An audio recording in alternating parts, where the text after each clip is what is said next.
Magandang gabi sa inyo lahat. Madam Vice President Sara Duterte, OFW Anan. Christmas online greetings. Unahin ko na ang aking pagpapalamat sa Zaid. Sila po nag-organize para gawin ang Lolo ko yung signal. OFW Christmas online. At syempre, salamatan ko ang kasamahan ko sa Office of the Vice President, si Jaira Nagdameo, Dami. na aming Daming nasa online. sa ating OFW groups at ang pang mga kapatid sa NPR ng Office of the Vice President. At sa inyong lahat, mga kababayan, mga beloved OFWs, saan man po sa mundo, nagpapasalamat ako sa oras ninyo. Your time is very precious. Lahat sa inyo,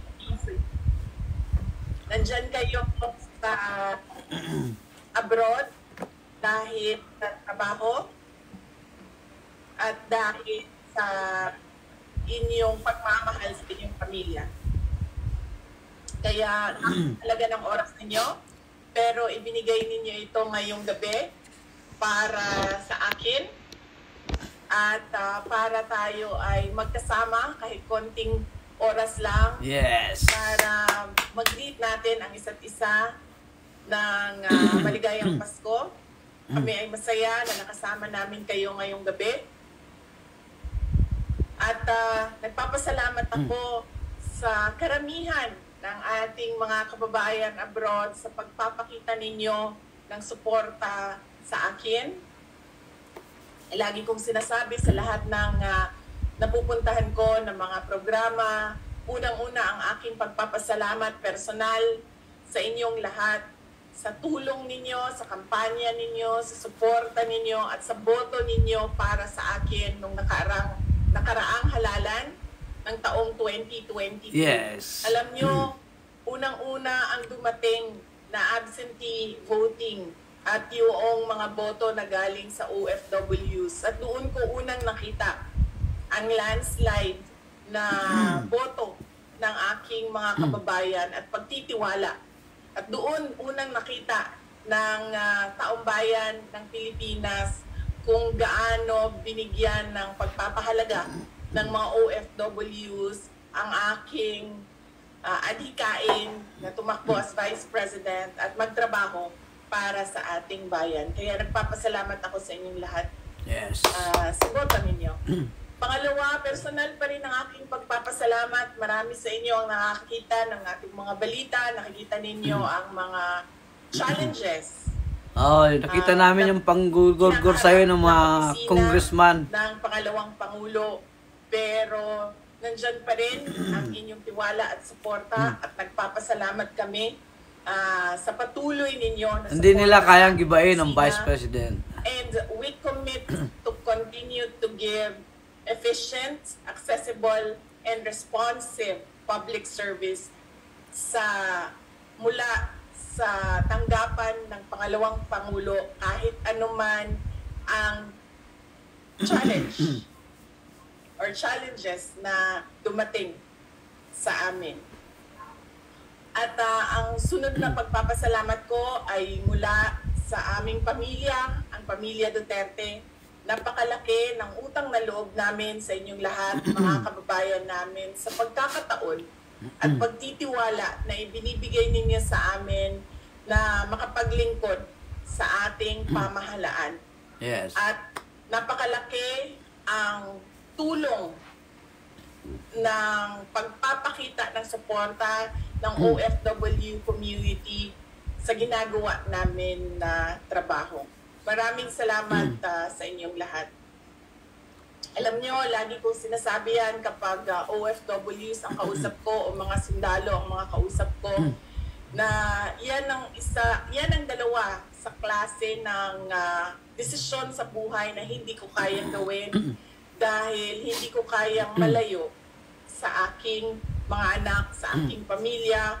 Pero kayo, ginawa ninyo ang mahirap na desisyon na pumunta sa ibang bansa para magtrabaho. At gusto kong malaman ninyo na hindi man siguro na ipapakita yan ng inyong mga mahal sa buhay araw-araw kung gaano nila ma-appreciate ang paghihirap ninyo at sakripisyo ninyo dyan. Pero sigurado ako nandyan yan sa kanilang mga puso ang pagmamahal para sa inyo.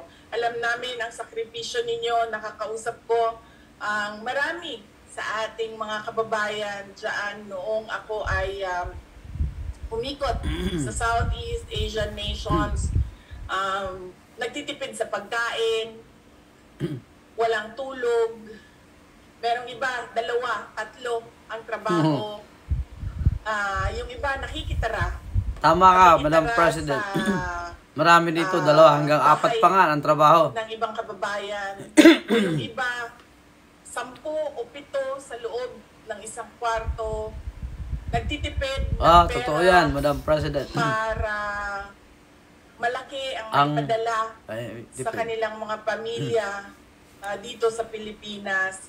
At naiintindihan namin ang sakripisyo ninyo. Kaya gusto ko din na malaman ninyo na alam namin na mahirap ang kalagayan dyan at kung pwede lang na hindi kayo umalis sa ating bayan dahil nandito na ang mga oportunidad na kung ano ang nakikita at nakakamit ninyo dyan, ay sigurado ang desisyon ninyo ay manatili sa ating bayan. Kaya someday, Madam President, someday. I-assure kayo lahat. Pag kayo na ang nakaupo, Madam President. Kung merong hope, dunay paglaom. Sigurado ako na meron tayong makikitang mas maganda at mas malakas. Sa Marcos administration, wala tayong maasahan ngayon. Wala. Puro corrupt ang nangyayari. Taon. Paniniguraduhin natin na ang Pilipinas na iiwan natin sa ating mga anak ay mas maayos kung ano ang nakikita natin ngayon. Sigurado din ako na marami sa inyo nasa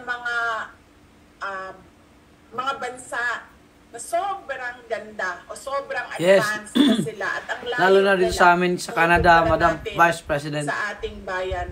At lagi tayong nagsasabi na pag healthcare namin ay maganda. Sana ganito ang Pilipinas. Sana ganun na rin sa Pinas.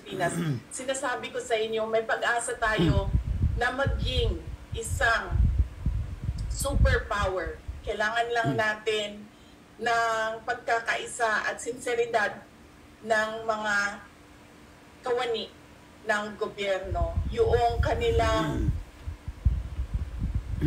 vision at pag-implement ng kanilang vision para sa bayan ay maayos at maayos ang implementasyon.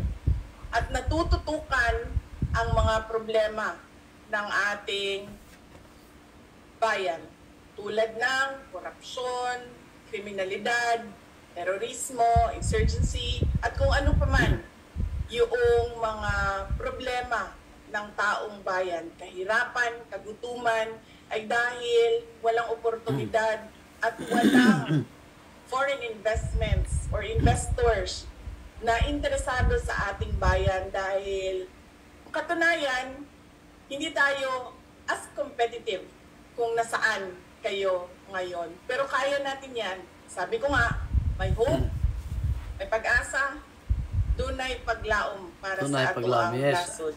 Maniwala lang kayo sa kakayahan nating mga Pilipino. And of course, dahil Pasko ngayon, sa lahat ng mga programa na na-attenan ko, lagi kong sinasabi, ang Pasko ay para sa pagpapatawad, para sa pagbibigay at pagmamahal. Forgiving, giving, and loving. Iba-iba ang ugali ng tao.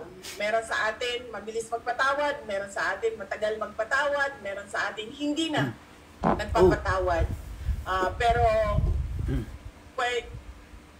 dahil Pasko ngayon, pwede nating pag-isipan, let's reflect on forgiving others who have hurt us, who made us feel bad about ourselves.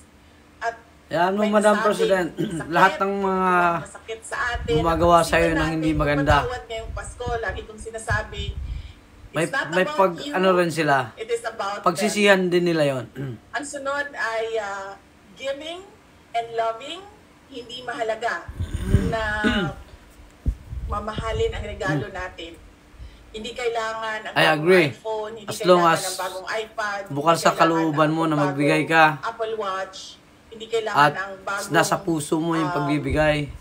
Bluetooth na mas headphones. Masaya ang pakiramdam. Ang mahalaga ay masaya ang ating mga mahal sa buhay dahil sa pagpapakita natin ng pagmamahal sa kanila. Dahil mahirap naman na kung may iPhone nga tayo, pero masakit naman ang loob natin sa nagbigay dahil merong hindi pagkasunduan o hindi merong nasabi na hindi iPhone maganda. talaga, Madam President. Kaya ang mas importante ay masaya ang tao dahil minahal natin sila at alam nila yon. And of course, darating na ang year 2025. Yes, eleksyon na, Madam President. Sa lahat ng mga Pilipino, hindi lang sa mga OFW. Gusto kong i-endorse nyo si Marcolita, Madam President. Isa sang lawyer. Sana manalo yan. Dahil isa yan sa bagay na hindi kaya bilhin ng pera. Marcolita is a true person. He's a lawyer. And he's a bright person. Sana manalo. And meron akong special, meron akong surprise sa inyo. Ahaha! Sino kaya yun? Merry Christmas and a Happy New Year. Si Mr. Carpio, I think, or si Paulo, or promise silang dalawa sa akin si na Paste. magpapakita sila ngayon sa inyo. Kasi sabi ko, mga kababayan natin ito na nasa abroad and they deserve a special surprise. So, let's go! Sino kaya yan? Bakit ikaw na lang mag-isa Hala! dyan? Ano yung isa? O, mag-read ka dito. Ayun, nakaupo pala. Hello! Si Man Scarpio. Merry Christmas po sa inyong lahat. Happy New Year. Merry Christmas din. Man Scarpio po. Man Scarpio. Ingat lagi. Salamat. Ingat din.